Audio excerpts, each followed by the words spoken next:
மணிரத்னம் அவர்களின் தளபதி படத்தில் மம்பூட்டி அவர்களின் உதவியாளரில் ஒருவராக நாகேஷ் அவர்கள் வருவார். நாகேஷ் அவர்களிடம் 10 நாள் கால்ஷீட் வாங்கி இருந்த போதிலும் படத்தில் நாகேஷ் அவர்கள் நடித்த 3 காட்சிகள் மட்டுமே இடம்பெற்றிருந்தன. பிறகு ஒரு நாள் ரஜினி அவர்களை நாகேஷ் சந்தித்த போது, மணிரத்னம் என் கால்ஷீட்டை வீணாக்கிவிட்டார், இன்னும் சில காட்சிகளில் என்னை பயன்படுத்தியிருக்கலாம் என்று நாகேஷ் அவர்கள் தன்னுடைய ஆதங்கத்தை வெளிப்படுத்திய போது, ரஜினி அவர்கள் பதில் ஏதும் சொல்லாமல் புன்னகை புரிந்தார். அவ்வளவுதான். பின்னர் தான் நாகேஷ் அவர்களுக்கு ரஜினி அவர்களின் மௌனத்தின் அர்த்தம் புரிந்தது. ரஜினி அவர்களிடம் பேசிக்கொண்டிருக்கும் போது அங்கே இல்லாத 3வது நபரை பற்றி குறை சொல்லி பேசினால் ரஜினி அவர்கள் அதை விரும்புவதில்லை.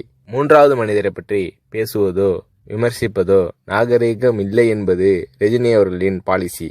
இது நாகேஷ் அவர்களுக்கு தெரிய வந்தபோது ரஜினி அவர்கள் மீதான மதிப்பு நாகேஷ் அவர்களின் உள்ளத்தில் பல மடங்கானது.